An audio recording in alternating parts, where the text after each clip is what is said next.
Hello. How good it is that we are together once again. I hope you're doing very well. Early this morning, the Vatican confirmed the death of Pope Francis at the age of 88. He had been hospitalized on February 13th, 2025, diagnosed with bilateral pneumonia. Although in recent days he showed some stability, his condition remained critical. His passing rekindles old speculations and fears about the prophecy of the last pope, which, according to some, would mark the destiny of the Catholic Church. This prophecy is attributed to Saint Malachy, who supposedly predicted that after the 112th pope, the Catholic Church would come to an end. For some interpreters, these omens might be related to the end times.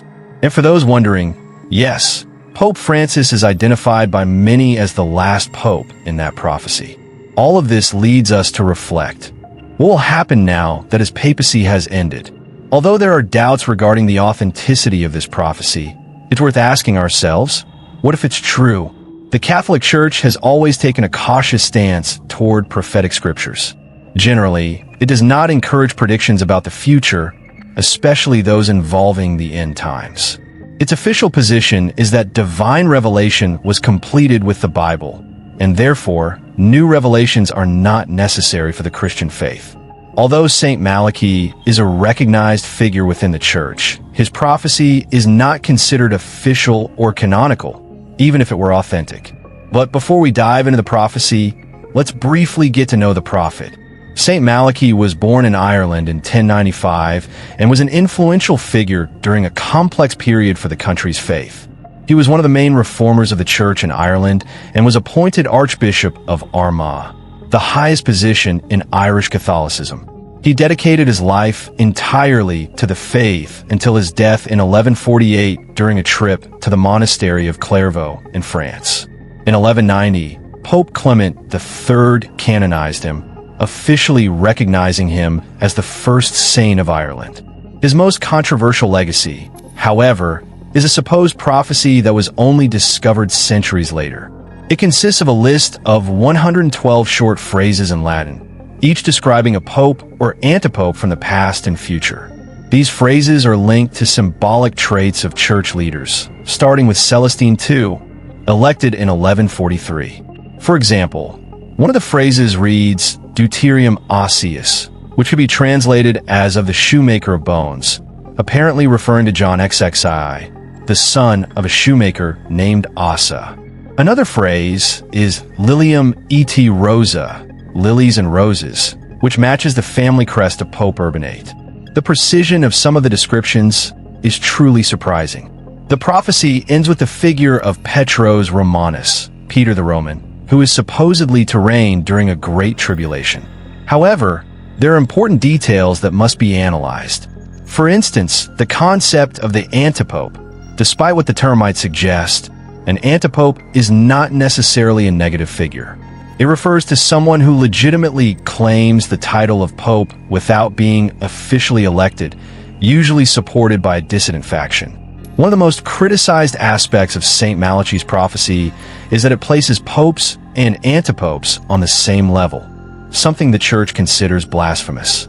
The pope is considered the direct successor of Saint Peter, who was appointed by Jesus as the rock upon which he would build his church. Matthew 16 verses 18 to 19. Since Peter, every pope has been regarded as a representative directly chosen by God to preserve apostolic faith. The election of a new pope takes place through a process called a conclave, where cardinals under the age of 80 gather in the Sistine Chapel in total isolation. The voting is secret, and any cardinal can be chosen. If no one receives the 2/3 majority, further voting rounds are held. The external signal of the results is given through smoke. Black smoke means no decision has been made. White smoke signals that a new pope has been chosen, habemus papum. A curious detail is that the prophecy of Saint Malachy was only discovered in 1590 by the Benedictine monk Arnold de Wyen, just before conclave. There had never been any prior record of such a prophecy, which led many historians to suspect it was forged to influence the papal election by promoting Cardinal Girolamo Simoncelli. Researcher Jimmy Akin conducted a deep investigation into the prophecy and discovered that its accuracy is remarkably high. but only up to the year 1590. After that, the coincidences become vague and imprecise.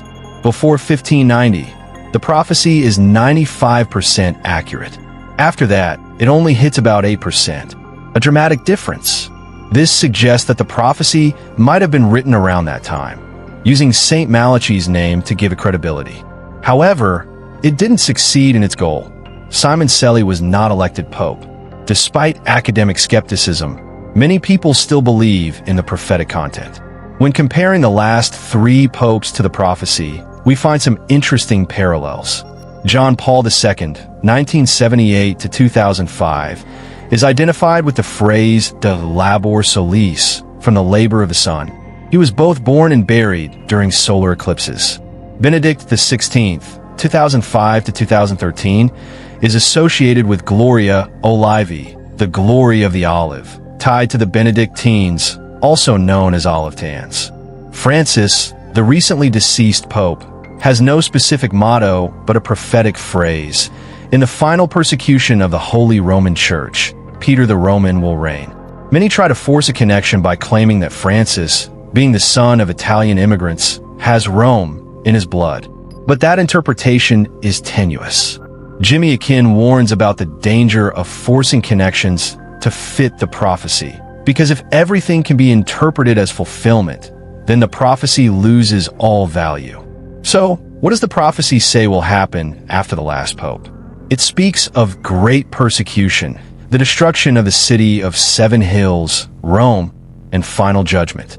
Some believe it refers to the apocalypse, while others interpret it as signaling a drastic change in the church's structure, but not the end of the Christian faith.